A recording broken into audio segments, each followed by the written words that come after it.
ازيكم يا بنات؟ عاملين ايه؟ متابعيني وحبايب قلبي. وصفة بسمة بعد نجاح وصفة تحويل الرحم قلوي لإنجاب جدول الولد يا بنات. يعني أنا بقالي فترة طبعا وأنا غايبة عن النشاط بتاعنا خالص، وأنا عارفة لأن انشغلت عنكم، معلش. بس أنا جاية لكم النهاردة بوصفة أعشاب للقولون، لتنظيف القولون. مجربة يا بنات، مجربة.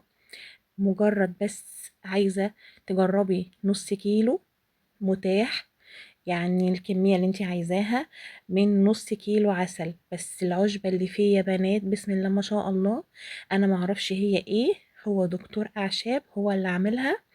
تمام. وانا حبيت افيدكم بيها، ويعتبر انا بجيبها لكم بسعر بسيط جدا، مش بحط فيه اي ربح ليا نهائي. بس والله العظيم يا بنات لو جربتوها بتنضف القولون تنظيف السنين. انا بقالي فترة، وانا بقالي السنة حطاها تحت الاختبار. والله العظيم يا بنات انا كنت فين وبقيت فين. انا شخصيا جربتها وناس كتير تانية جربتها، بسم الله ما شاء الله. اعشاب تحفة. انا مش عارفة هي اسمها ايه اصلا، ما بتبقاش موجودة على طول، ما بتبقاش متاحة بشكل دايم. لكن قوية جدا يا بنات في تنظيف القولون تنظيف السنين. فاهمين؟ بصوا يعني يعني بسم الله ما شاء الله اللهم بارك كده.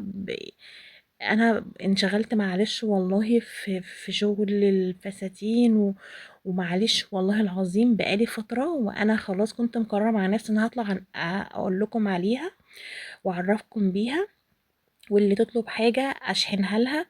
بس بجد والله بجد انا اسفة انشغلت عنكم فعلا، حقكم عليا ان انا حاجة زي دي خبيتها لان طبعا انا ممكن انشغلت انا نسيت، فمعلش. بس هي بجد تحفة تحفة تحفة تحفة، وهتجربوها والله العظيم وهتدعولي.